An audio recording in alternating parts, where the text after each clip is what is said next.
오늘은 분자의 구조에 대해서 알아보도록 할게요. 우리가 앞에서 루이스 구조식을 통해서 다양한 분자의 구조를 그리는 연습을 했는데 이것들이 실제로 어떻게 생겼는지에 대한 내용이라고 보시면 돼요.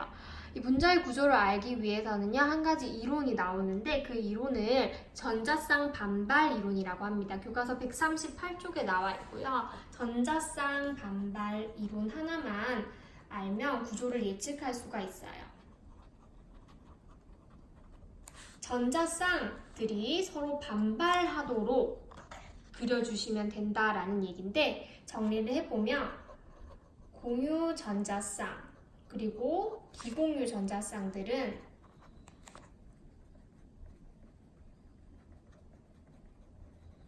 어떤 전하를 띠고 있죠? 그렇죠. 전자이기 때문에 마이너스 전하를 띄어요. 그렇기 때문에 마이너스끼리 반발하는 효과가 있어서 가능한 어떻게 한다?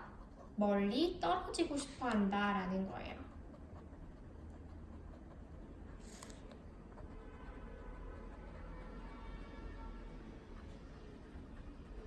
이게 전자쌍 반발 이론이에요. 그런데 이 가능한 서로 멀리 떨어지게 그릴 때 공간은 2차원이 아닌 3차원 공간에서 고려해 줘야 된다는 거.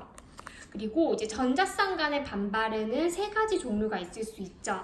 예를 들어서 비공유 전자쌍 사이에 힘이 있을 수 있고, 공유 전자, 비공유 전자쌍 사이에 힘, 그리고 공유 전자쌍 사이에 힘이 있는데 이 중에서 가장 반발력이 큰 것은 비공유 전자쌍 사이의 반발력이에요. 이 반발력이 가장 크고요. 간단하게 표현할게요. 비공유와 공유 전자쌍 사이의 힘이 그 다음으로 크고요. 그리고 마지막으로 공유 전자쌍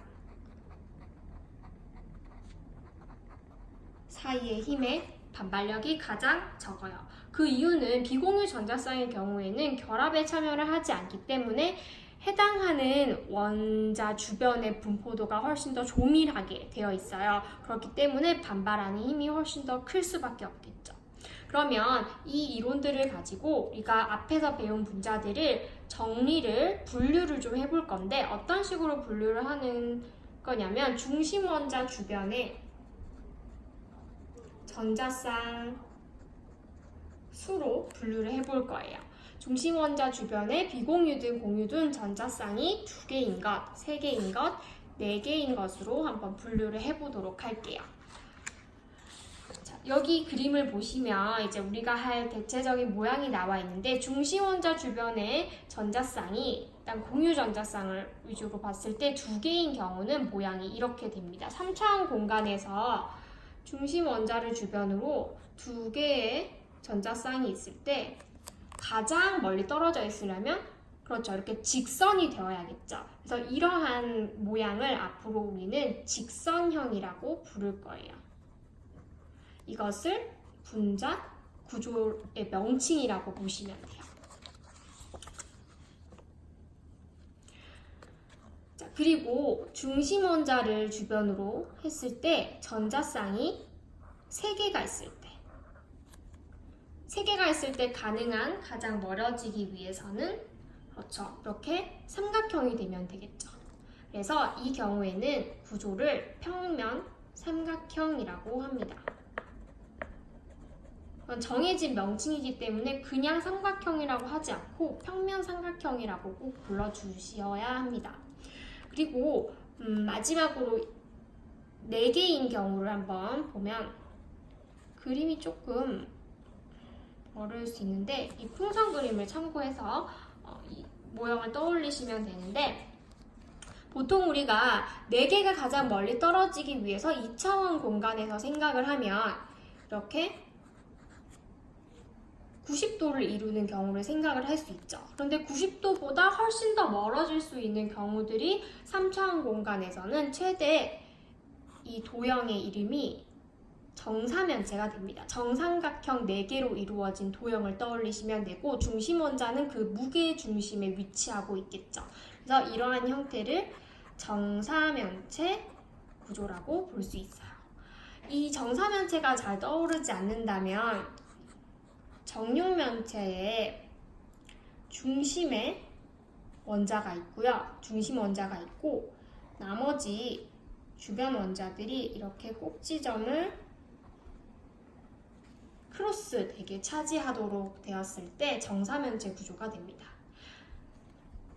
그리고 4개인 경우에는 우리가 공유 전자쌍과 비공유 전자쌍의 개수를 좀 나누어서 여러 가지로 살펴볼 건데요. 이 경우에는 이제 공유 전자쌍의 수가 4개인 것.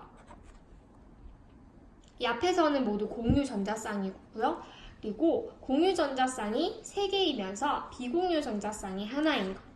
2개인 경우까지 한번 살펴보도록 할게요.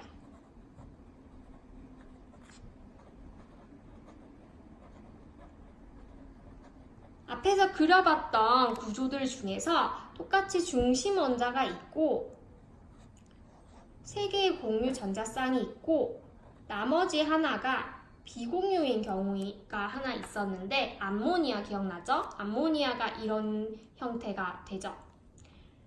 이 경우에는 모양을 따져줄 때는 비공유 전자쌍은 실체가 없는 거잖아요. 그래서 원자인 아이들만 모양을 따져줄 때 생각을 해준다라고 보시면 돼요.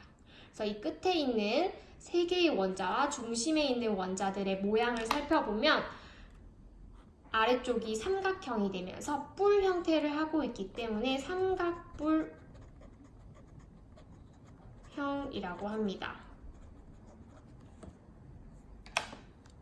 마지막으로 이번에는 중심 원자 주변에 똑같이 이렇게 전자쌍이 총 4개이긴 한데 이 중에 2개가 비공유 전자쌍인 경우를 생각해 볼 수 있어요.